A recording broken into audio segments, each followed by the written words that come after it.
Non, non, ça fait plaisir quand on retrouve... Au Bayoko, dans les Orishas. Orisha, Au Bayoko. au Bayoko, dans les Orisha.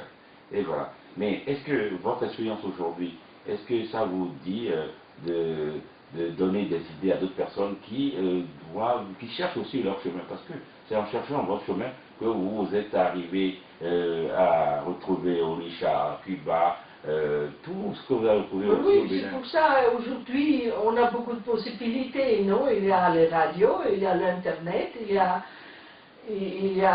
a d'autres personnes surtout qui te parlent, tu connais cette personne-là, tu dois aller la voir et tout ça. Moi, je ne fais pas de publicité.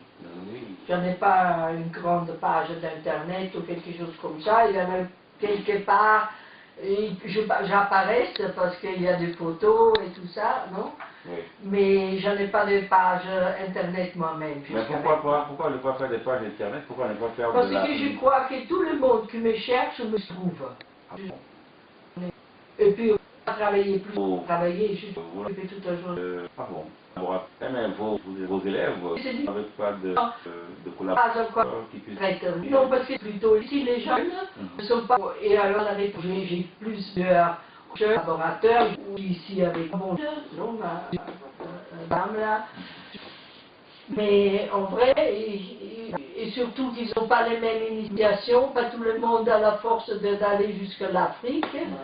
Alors bon, et puis j'aime bien travailler seul. Alors moi, je connais ma qualité. Oui. Moi-même, je me trompe pas, vous comprenez? Mais à chaque fois quand vous venez ici, qu'est-ce que vous cherchez en fait? Parce que ça fait plusieurs années et souvent vous venez souvent... Non, c'est surtout souvent, je viens aussi ne pas seulement à apprendre, parce que là maintenant j'ai plus que 70 ans, j'ai passé 12 ans à apprendre, je crois que plutôt les choses sont plutôt pour donner mon remerciement, pour donner l'appréciation au voodoo, que je viens leur visiter dans leur pays natal, par exemple. J'aime bien Zapata à Abomey, où il a vécu vraiment. Zapata a vécu, Babaloyer a vécu à Abomey. Oui. Ouais. Alors bon, quand je visite mon vieux Mebaba là-bas, oui, on fait toujours quelque chose pour Zapata aussi. Oui, mais vous avez aussi des élèves ici. Hein? Vous avez des élèves ici au Bénin. Bon, on ne peut pas dire, j'ai peut-être des personnes que j'ai pu influencer à chercher ou à changer le chemin, à trouver leur chemin. Mais est-ce que selon vous, les religions endogènes africaines sont vraiment importantes?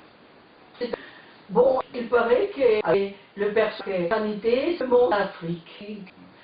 Je crois que tout le qui commence il faut connaître là où il vit, si vous voulez, de son origine. Oui. Et je trouve mon origine ici. Ah oui, en tant qu'Européenne, votre origine, vous trouvez que c'est en Afrique? Mais en pensant que ça dépend combien d'années vous avez de retour. Peut-être que j'avais toujours un caractère très profond.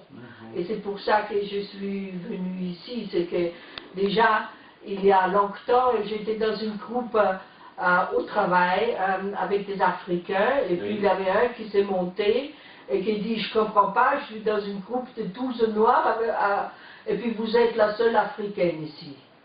Et moi j'ai dit, quel idiot ce monsieur, qu'est-ce qu'il me dit là?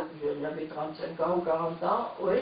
Et puis maintenant je vois qu'il n'était pas un idiot, qu'il avait raison, que d'une manière ou de ma manière de approfondir les choses, et peut-être c'est ce qu'il faudrait rappeler les Africains de faire. Parce que la richesse d'Afrique, c'est dans leurs racines, c'est dans leur égoune, c'est dans la tradition, que tout est porté. Sans égoune, il n'y a rien. Même des orishas, il faut avoir contact avec les arieux, non, et tout ça. Oui. Oui. Mais dites-moi, avant de devenir mamie ici, avant de rentrer vraiment dans la religion endogène, est-ce que vous étiez de quelle... J'étais un fonctionnaire. Oui, mais une religion, vous disiez que vous étiez... J'étais protestant. Au départ. Et puis après, j'ai trouvé que à la mesure, je me